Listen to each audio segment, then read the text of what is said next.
We have a huge week for crypto ahead. We have various pieces of macroeconomic data scheduled to be released throughout the week, which will all play into the hands of Jerome Powell and whether he decides to pivot interest rate hikes on the 14th of December. We have some major economic data coming out, including the Q3 GDP figure. We also have jobs figures and a bunch of Fed officials speaking. We're going to break down exactly what this means, because this could be the catalyst which either sends Bitcoin recovering back to some key levels or back down to test some new painful lows. We're going to analyze the charts. We're going to look at the key levels. So smash up likes.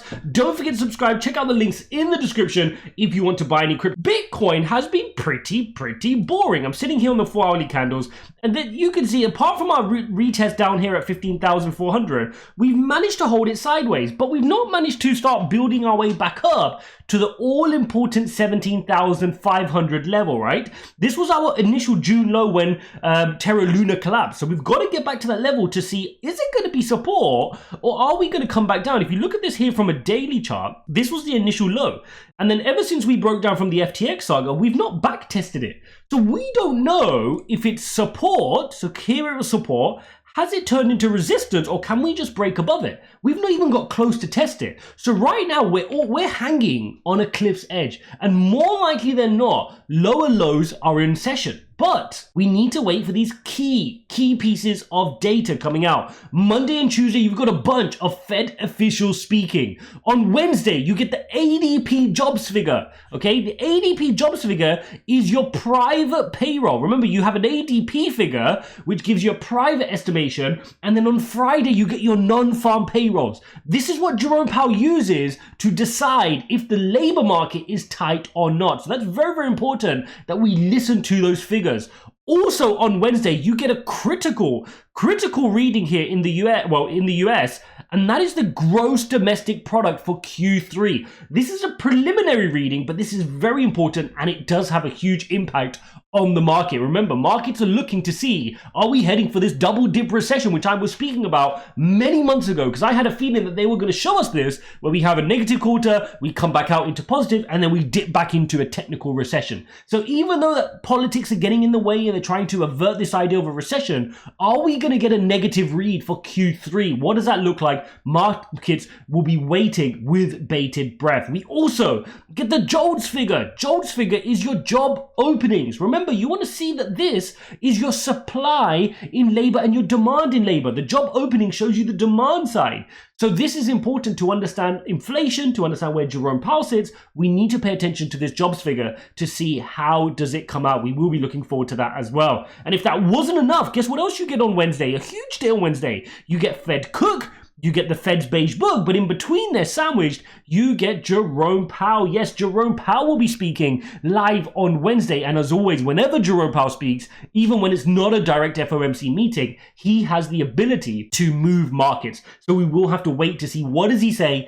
Does he come across dovish? Does he come back across hawkish? Because remember, the FOMC minutes were slightly dovish, right? And that's why when you look at it, if I come on over here and show you the S&P, here's the week for the S&P. So you can see a red Monday, a red Tuesday, and then Wednesday, Thursday, Friday were all green here on the S&P, culminating in a higher high. And this was thanks in part to the dovish comments seen in the FOMC minutes. So the question is going to be, will Jerome Powell come back out on Wednesday to put markets back in the box, to avoid markets from rallying and say, hang on a second, we still got rate hikes to do. I don't know what you lot are getting excited for. And does he quell that appetite back down again to bring risk off appetite back in the market? So this is going to be an important week coming up. As if that wasn't enough, guys, on Thursday, you receive your ISM figures, okay? So again, an important PMI reading coming out on Thursday. And then Friday, you get the all-important non-farm payroll figure. We will be covering that off. That's going to show us how tight is the labor market, and therefore how much more scope does Jerome Powell have to increase interest rates. So loads going on this week. Make sure you guys are prepared. You can see that if you head over to the Fed Rate Monitor tool, still 75% of the market is expecting that December the 14th will see a pivot to 50 basis points from the previous 4 hikes which were at 75 basis points. This would be a critical moment because this is an official pivot, and the Fed won't just do this in a knee-jerk reaction. They're going to have thought through things, saw the data, been happy with things before they decide to pivot down to 50 basis points. If they weren't happy, they would plow on with another 75 basis points and maybe consider 50 basis points on February the 1st. But we got to see what happens at the next FOMC meeting. Fear and greed index, very, very interesting. This notched up. I mean, yesterday we were looking at this and it was 22, and now it's gone up to 26, which is really interesting given that the markets haven't shown much appetite for that. I can't see here why the markets have jumped back up to 26 here on the fear and greed index. As far as I'm concerned, we're still in a very precarious position. If I bring out the EMA ribbon,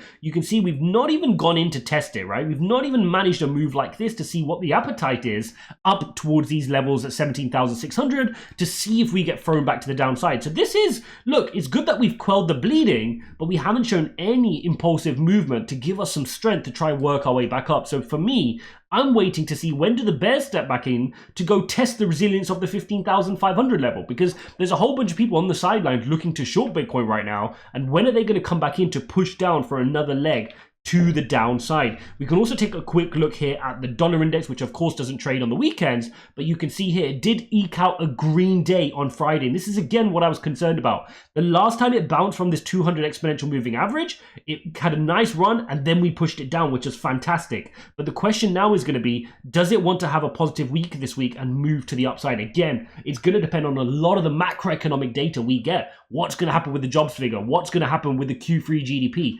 That's going to dictate whether we are risk on or risk off. So this is a hugely binary week. If we get a good jobs figure showing that the labor market is softening, if we get a Q3 GDP figure that shows positive and that the economy grew in Q3, if we get a jobs figure which shows that the demand for labor is starting to reduce because of interest rate hikes, if we get Jerome Powell coming out dovish, all of these could be catalysts for us to start becoming risk on again. And hopefully, if there's no fundamental catalyst annoying Bitcoin at the time, we could take advantage of that move. So it's very complicated right now, but we need two things to happen. We need the markets to turn risk on. We need some of this data to come in our favor. But at the same time, that's not good enough on its own. We need that data, plus we need the FUD around crypto to dissipate. Because at the moment, we covered this off on the video yesterday, everything is very fearful around crypto specifically, more so than the equity markets. You saw 3 days of rallying there on the equity markets. So you can see here on Bitcoin, you've had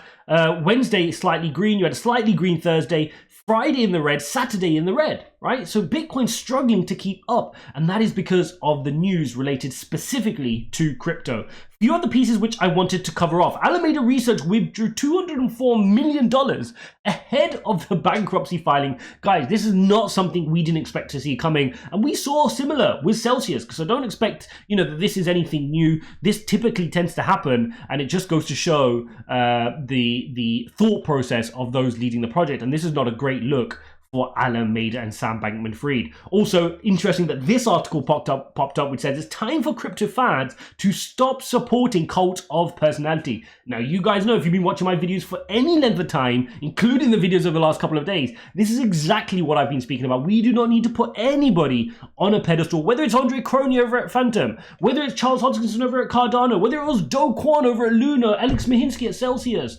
Suzu over at 3 Hours Capital, Sam Bankman-Fried, of course.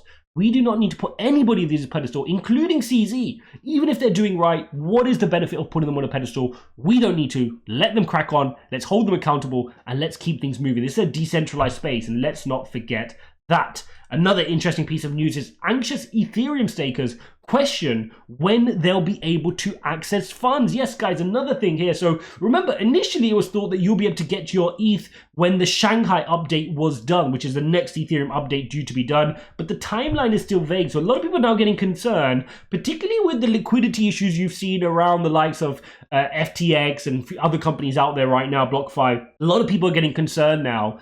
What's going on here? Why are we not getting access? Why are we not getting a clean timeline? Now, I don't think this is a reason to panic, but again, it reminds you guys, when you're staking your money, you're not getting a return for no reason. The reason you're getting these greedy returns which you're chasing is because you are taking a risk.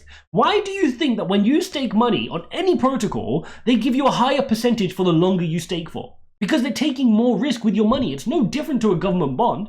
The longer you lend money for in a government bond, a 10-year government bond, the more you're going to get. generally, when you're not in a recessionary period and it hasn't inverted. So you got to understand, there's a reason. A lot of people who are new into crypto just think it's free money. Absolutely not. Where there is yield, there is risk. Keep that in your mind. Do not be greedy and understand the dynamics of things. And if you don't understand it, learn it before locking up your money. Really, really important. Now, I don't think, just for the record, I don't think there's going to be an issue, but the fact that you cannot predict when you're going to get your money back, that would cause me some anxiety as well. And I think that's the right word that these guys have used, anxious Ethereum stakers, because I would be anxious if I didn't know where my money was, particularly with Ethereum, who's notorious around their updates and delaying things. Who knows when you're going to get your money back? There you have it, guys. A really critical week here in crypto coming up. Let me know in the comments, how are you guys navigating this market right now? Do you have your head in the sand? Are you just trying to stay afloat of what's going on so you can DCA and get in on lower prices? And where do you want the market to head? Do you just wish now we were out of this and into the bull market? Or are you enjoying this opportunity to buy the dip? It'd be good to see where on the spectrum you guys lie. Let me know in the comments.